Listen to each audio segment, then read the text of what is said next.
Hello అండి, అందరికీ welcome to the channel. ఈరోజు మనం గీ రోస్ట్ దోశ ఎలా తయారు చేయాలో చూద్దాం. అండ్ ఈజీ ప్రాసెస్, బిగినర్స్ కూడా ట్రై చేయొచ్చు ఈ ప్రాసెస్ని. పుదీనా పల్లి చట్నీకి లింక్ డిస్క్రిప్షన్లో ఉంది, తప్పకుండా చూడగలరు. ముందుగా మీరు చేయాల్సింది ఏంటంటే, ఒక పావు కప్పు మినపప్పు, అర గ్లాసు బియ్యం అండ్ కొంచెం మెంతులు రాత్రంతా నానబెట్టుకోవాలండి. మీరు మార్నింగ్ చూసినట్టయితే మినపప్పు అలా స్ప్లిట్ అవుతుంది, క్లియర్గా కనిపిస్తుంది, బాగా సోక్ అయినట్టు అర్థం. ఇది తీసుకొని మనం మిక్సర్ గ్రైండర్లో యాడ్ చేసుకొని మెత్తని పేస్ట్ లాగా చేసుకోవాలండి. సో ఈ వీడియోలో కనిపిస్తున్న కన్సిస్టెన్సీలో ఉంటే దోశలు బాగా వస్తాయండి రోస్ట్గా. బయట అన్హెల్తీ ఫుడ్ కన్నా ఈ దోశ ట్రై చేయడం చాలా బెటర్ అండి.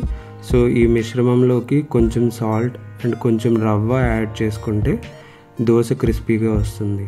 బాగా మిక్స్ చేసిన బ్యాటర్ని అట్లీస్ట్ 10 minutes సైడ్ ఉంచుకొని ఇప్పుడు దోశని మీరు గీ యాడ్ చేసుకొని పైన కనిపిస్తున్న విధంగా ఈవెన్గా గీని స్ప్రెడ్ చేయాలి. ఈ దోశలతో టమాటా పుదీనా చట్నీ కూడా బాగుంటుంది, లింక్ డిస్క్రిప్షన్లో ఉంది, తప్పకుండా అది కూడా ట్రై చేయగలరు. Thanks for watching. Please do like and subscribe for more videos.